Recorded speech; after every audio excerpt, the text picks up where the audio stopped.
also found this thing when I was down there. Anyone know what this is? I know Carmen knows.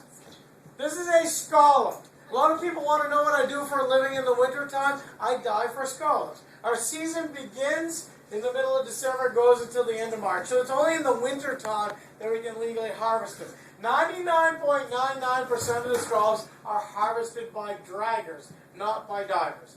They grow up, these are sea scallops, grow up to 9 inches across. They have to be at least 4 inches across to be able to keep them. There's my scallop right here. This is a scallop measure right here. So if we caught this one, we would be able to keep it. It is plenty big enough, so it doesn't fit through the ring. Now we're going to pass it around. You're going to see little black dots all around the edges. Anyone know what those are? Eyes, right. They have a lens, a cornea, and a retina like we have, but what don't they have to see a picture? A brain. Right. Okay, does anyone remember what kind of crab this is? Not a frog crab, but a toad crab. Named in the shape of the shell, shaped like a toad. It also has bumps on it like the warts on a toad.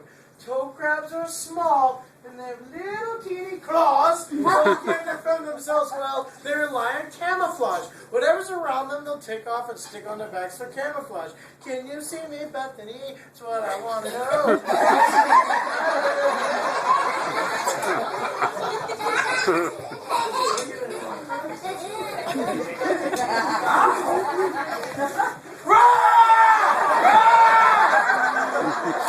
What kind of crab is this? Lives in the rocks.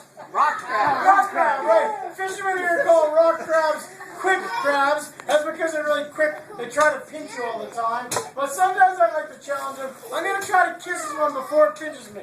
I want you guys to help me count to 3. Ready? 1, 2, 3. I love you, Krabby. Krabby, love.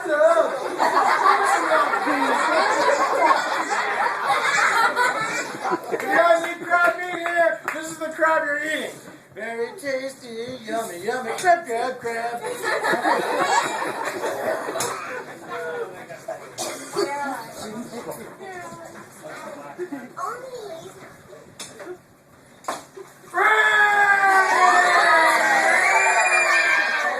Everyone knows what this is? Good. Lobsters have 2 types of claws. The bigger one is used for crushing things. What kind of claw is that? Pressure claw. Pressure claw. Good. What about the smaller one? Pinches things. Pincher claw. Let's see if it pinches. Don't try this at home, okay? See if you can get me. Let's see if you can get my tongue. Ready? Is this one right-handed or left-handed?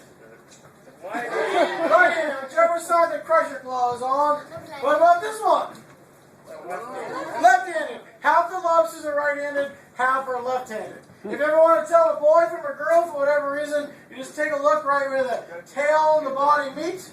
There's these 2 appendages folded up into the legs. If you pull those down, and they're hard and bony like that, adults, any guesses? Male. Male, good job. Yeah, that's right. That's a boy. Figured with all the kids on board, we might know that already. If you pull those down, and they're really soft, and they're delicate and gentle, like a little girl. Now, in Maine, the only way you can legally catch a lobster is if you catch one in a trap. It's against the law to scuba dive for them. Uh-oh. But I have a permit from the state of Maine that allows me to be able to collect all these animals for educational use only. Okay, Katie, can you put both your hands on my hand, please? Now, if anyone ever asks you, Katie, if you learned anything on this trip today, what are you going to say? Yes or no? Do you learn anything? Yes is the correct answer. If we catch one in a trap, first thing we have to do is measure it. It has to be at least 3 1/4 inches across the back. We measure from the eye socket. It means I have to put the pointy end of the measure right up against the eyeball. Jimmy, brave enough to touch an eyeball? Gently touch an eyeball for me, Jimmy? No? Bethany? Yeah, good. You see when you touch the eye, you fold it right in. So when I put the measure in, I'm not going to poke its eye out. Now, we caught this under the trap. It'd be a little bit too small. We'd have to throw it back. In Maine, we also have an oversized law. If they're over 5 inches across the back, or about a 5-pound lobster, we throw those back too. Those are considered our breeders. Everything we brought up today, the bigger it is, the more babies they make. If we catch a female and she's carrying eggs on the underside, we throw her back. But before we do that, we take a knife and cut out and remove a triangular piece from this flipper. That's called V-notching. That's to mark her as a proven breeder. That means if we catch her again and she's not carrying eggs anymore, we still throw her back. That way she'll be protected for the rest of her life. Okay, we're getting ready to start passing some animals around. Before we do that, I need everyone to pay attention for just 1 minute. This is the most important part of the trip, okay? All of these animals are alive. That means that you need to be very gentle with them. The easiest way to hold them is flat on your hands like this. If they're heavy and slippery, or if you have little hands, you may need to use 2 hands.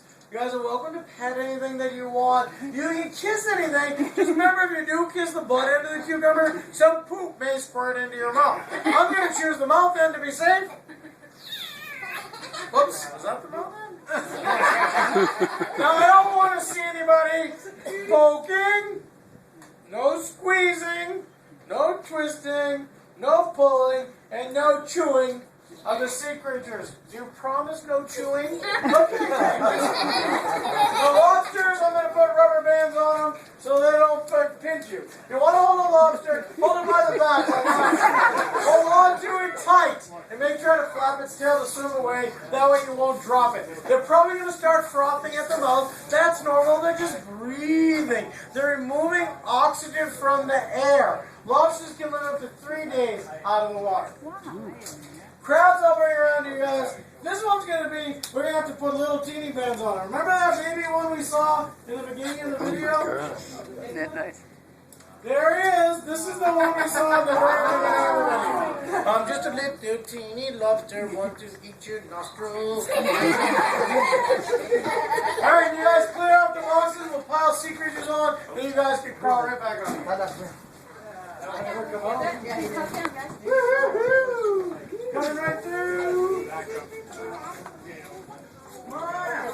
Okay, dig right in, boys and girls. Don't be shy. Oh, I also have some big sponge. Here, this is a big sponge. Don't squeeze the sponge. Just hold it flat in your hands. There's a whole colony of little teeny animals that make up this sponge. So hold it flat like that. Okay? Did you see that? Minute 131. The boat there. Margaret, God. You ready to go?